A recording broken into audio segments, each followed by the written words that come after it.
ते संविधान लिहिण्याची प्रोसेस कुठून चालू होते आम्हाला कळलं पाहिजे.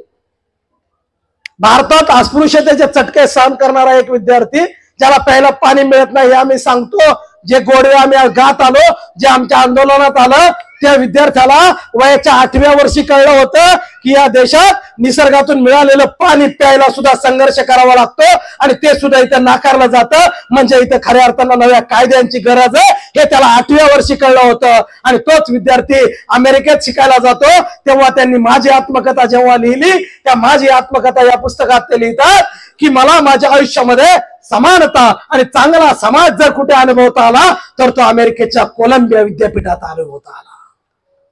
म्हणजे हे अनुभव त्यांना का लिहावे लागले. आज मला या पोरांना, या माझ्या संबोधनाने असणाऱ्या या चिमुकल्या बारक्यांना, या तायांना, या भावांना काय सांगायचंय. संविधान म्हणजे संविधान जपण्याचा, संविधानाचा जय जयकार करण्याचा, हा कार्यक्रम करण्याचा, संविधान दिन कार्यक्रम करायचा. हे काय बाबासाहेबांच्या लेकरांनी ठेका घेतलाय का?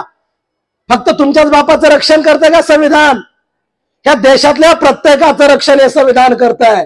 आणि जगदीश ओवाळा हा कडू बोलणारा पण खरं बोलणारा माणूस आज तुमच्या समोर उभा आहे. ह्या जगदीश ओवाळा तुमच्याकडून उद्या गोड बोलून जाऊन मला काय तुमची मतं नाही पाहिजे, तुमची आमदारकी नाही पाहिजे, त्याच्यासाठी मी इथं आलेलो नाही तुमच्या टाळ्या वाजवून घ्यायला.